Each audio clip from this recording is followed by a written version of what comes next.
उत्साहाने भरून आलेला आहे।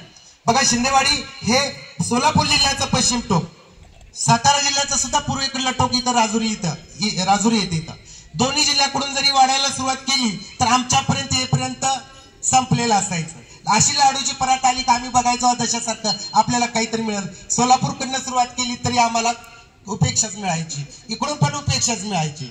परंतु शिंदेवाडीचा काही दुर्दैवी घटना घडल्या, त्याच्यामुळे एक बदनाम शिक्का काहीचा पडला, त्याचा फार मोठा तोटा या विद्यालयाला झाला। परंतु आज जिद्द, परिश्रम, चिकाटीच्या जोरावर इथल्या विद्यार्थ्यांनी, इथल्या पालकांनी आणि शिक्षकांनी जे उदात्त यश तयार करून दिलेलं आहे। प्रत्यक्ष गुरुपौर्णिमे दिवशी रात्रीच्या वेळेस हे पूर्ण चंद्र आकाशामध्ये अमृताचा वर्षाव करत होता, त्याच वेळेस हा रिझल्ट लागला। आणि त्याच काळ रात्रीमध्ये शिंदेवाडीच्या गर्भामध्ये, शिंदेवाडी गावच्या पंचक्रोशीच्या गर्भामध्ये एक गुणवत्तेचा सूर्य उगवत होता, सूर्योदय होत होता। आणि तो सूर्योदय काल सकाळी सर्व जिल्ह्यानं, तालुक्यानं पाहिला। तालुक्यामध्ये पहिल्या दर्जाचं काम या शिंदेवाडी शाखेमध्ये केलं जात आहे। सोलापूर जिल्ह्यामध्ये प्रथम येण्याचा पराक्रम सुद्धा गेल्या 3 वर्षात केलेला आहे। आता 11व्या आणि 13व्या नंबरला आमच्या 8वीचे विद्यार्थी आलेले आहेत। हे सर्व करत असताना प्रत्येक शिक्षकांना खूप मेहनत घेतलेली आहे, चाकोरी सोडून काम करावं लागलेलं आहे। घड्याळाकडे बघितलं नाही कधी, आपल्या घरदारांकडे सुद्धा काही अडचणी असतील त्या सुद्धा मागे टाकून या विद्यार्थ्यांसाठी आम्ही सर्वांनी एकजुटीने, एक दिलानं प्रयत्न केलेले आहेत। तेव्हा कुठेही सुंदर यशाचं फळ आपण चाकत आहोत। त्याच पद्धतीनं मग गेल्या वर्षी 5वीची सुरुवात जूनमध्ये डामडौलात केली आम्ही। सगळे शिक्षक होते, टीम तयार केल्या, पालक मिटिंग घेतल्या आणि असंच बदल्यांचं वादळ उठलं आणि अचानकपणे 2 असे आमचे शिलेदार त्यांच्या बदल्या झाल्या।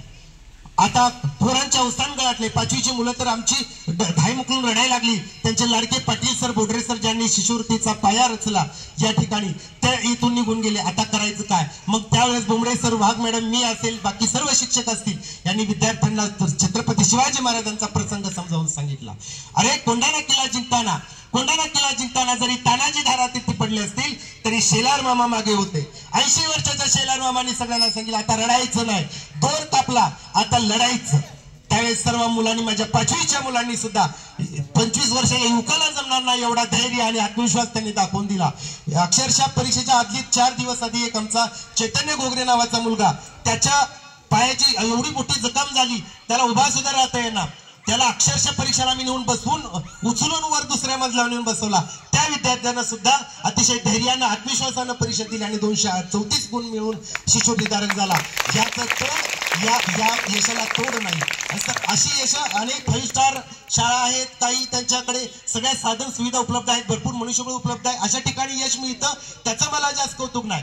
परंतु शिंदेवाडीच्या सारख्या उपेक्षित शाखेमध्ये, जिथं आजही सातार दरबारी आमची उपेक्षा केली जाते, त्या ठिकाणी अतिशय प्रतिकूल परिस्थितीमध्ये, मनुष्यबळ कमी, यातली भौतिक सुविधा कमी, आमच्या खिडक्या तुटलेल्या फुटलेल्या, तरी सुद्धा आमच्या मुलांनी चिखलामध्ये कमळ उगवून दाखवलेलं आहे।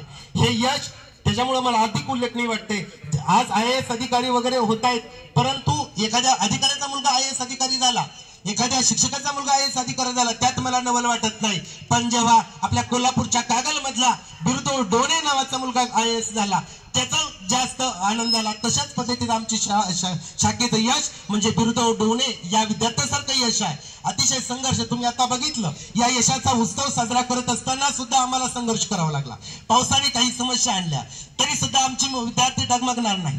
समोर बसलेल्या सर्व मुलांना तुमच्यासाठी असं म्हणायचं की अभी अनेक जीते बाकी है, अनेक हारे बाकी है, अनेक जीते बाकी है, अनेक हारे बाकी है, ये तो अभी तो जीवन का सार बाकी है, अभी तो जीवन का सार बाकी है, ये तो किताब का एक पन्ना था, अभी पूरी किताब बाकी है, अभी पूरी किताब बाकी है।